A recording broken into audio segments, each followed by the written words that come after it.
It was Monday morning in downtown Dunedin, 1962. The city office and shop workers trudged off to their first day of the working week, the weekend's activities still fresh in their mind, when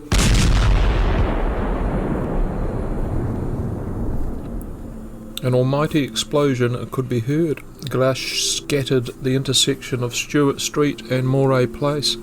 A terrified pedestrian crouching below the security building cowers and takes stock of her immediate environment, the dust and splintered glass, then reels in horror. At her feet lay a human hand. Holding a grudge, or one could often argue an excuse, against a lawyer in a failed court case is rather prevalent.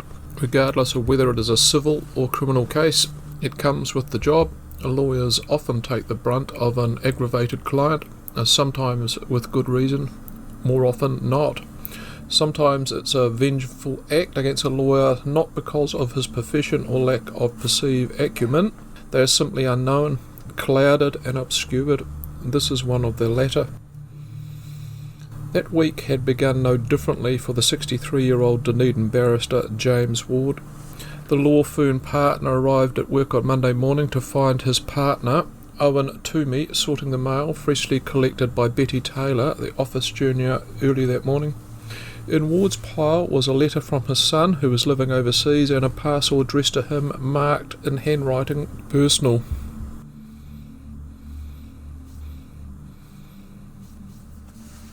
He then took them inside his office. 5 minutes later, at around 9 o'clock, the explosion occurred. Owen Toomey rushed into Ward's office to find a scene of devastation. On the floor lay his business partner, who was in a critical situation. Face almost unrecognisable. Shrapnel had blown holes in his clothes and penetrated his chest. The left hand was severed, and this was a man who was dying of his wounds, spluttering, "Who could have done this to me?" Ward was rushed by ambulance, the 5-minute trip to Dunedin Hospital, which at the time possessed some of the country's leading medical staff in the field of trauma. Despite their efforts, Ward died at around 3 o'clock that afternoon. The question was now, who did this? The route to locating the Parcel bomb killer would hinge on one thing: motive. Tie his writing in with that of the bomb, and it was a slam dunk. Someone in Ward's life clearly had a beef, ability to construct a contraption of this nature, most likely an aggrieved, disturbed client. This, after all, was a deeply religious man who headed the local St. Vincent de Paul Society. An elaborate suicide was therefore soon ruled out. The first focus went onto the construction of the bomb. Its wrapping. The switches. The Department of Science and Industrial Research was brought on board, reconstructed as much of the bomb as they could, and came to the main conclusion that although it was a basic design, it was likely the builder was skilled and knew what he was doing. Early on, it had become evident the parcel was sent locally and was kept at the post office for collection only because of its size. Odds were the perpetrator was a local, one of the 100,000 people living in or close to Dunedin.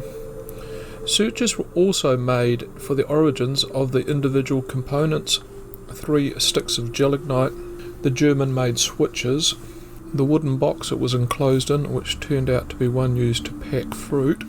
All those inquiries went nowhere, as did the examination of the cases Ward was involved with for the last 2 decades. Everyone interviewed all seemed to say the same thing. He was a pious man, to the nth degree, even refusing to do divorce cases. Considered overbearing outside work, he kept himself to himself. And the all-important handwriting? That didn't prove to be the goldmine the police had first anticipated.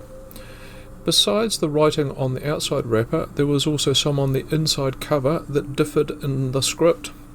Handwriting experts deduced it was likely they were both from the same hand. Only one or both were disguised. Then again, perhaps whoever was writing it was a third party. paid to scribble down the address at the behest of the bomber, unaware of the malice or intent. A child in the household, perhaps.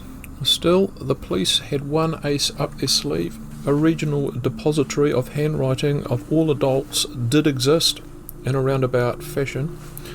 All they needed to do was check being spelt Cheque.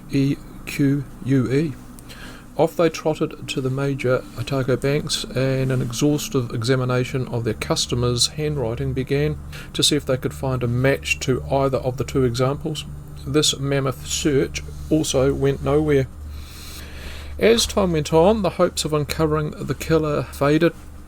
Early in 2022, the Otago Daily Times, one of the few remaining traditional newspapers still in existence not covering Kim Kardashian's love life and her latest bout of Botox as leading articles, obtained the police files on the case half a century on from the murder. It turns out the police did have a key suspect, one in Ward's immediate sphere and nothing to do with his profession, his brother-in-law, John Woods. Sadly, no photo of him. He'd been married and then split up from Ward's wife's sister. When his ex began spending more and more time with her sister Helen, and by default James, he'd become both resentful and angry. Rather ironically, I might add, since Mrs. Woods wanted to reconcile and he didn't. Woods served in the Royal New Zealand Air Force in WW2, was more than capable to drum up an explosive device. James Ward had ended up in the middle of the spat, running defence between his sister-in-law and her ex. They, being Ward and Woods, were cat and dog. To add further suspicion, Woods held antipathy against James and Helen's son as well. In the ODT article by a true journalist, Daisy Hudson, the police did interview Woods, who denied everything. They described the interview as difficult. Woods gave nothing away. Unfortunately, the file doesn't appear to have indicated if the police asked for a handwriting sample. In the end, the police fell well short of the evidence necessary to take him to court, and the case remains unsolved as at today. The strangest part of the story I have touched on is about to come up. Those were the comments Ward made to his business partner Toomey the week before in relation to a minor traffic case that he was fronting in court the very afternoon of the bombing. Ward told Toomey, "I'll win this appeal unless I get a bomb in the morning mail." A frivolous, coincidental comment made in jest. Or had Ward received an earlier threat of some kind? Perhaps kept stum not to frighten his wife or the people at work, and dismissed any prior threats as simply hot air? That we'll never know. So, by the way, if things that go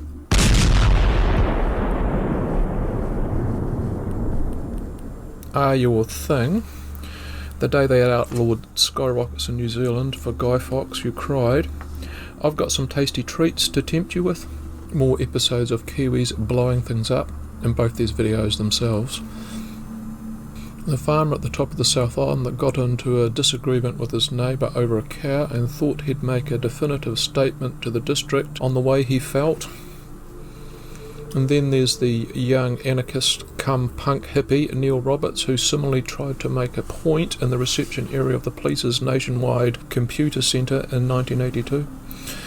And if relatively small explosions are for romper wearers, and try the ultimate biggie.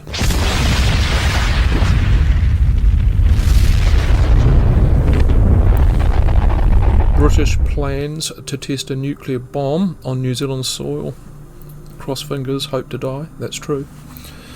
A good half hour of pyromania amongst those three, and pull the blinds and light a sparkler while you watch. Links for those three in the description. Cheers to all my subscribers, and big thanks to the punters who stick videos on the likes of Facebook. It's all of you that keep the lights on here. I'll spot you next time. Bye for now.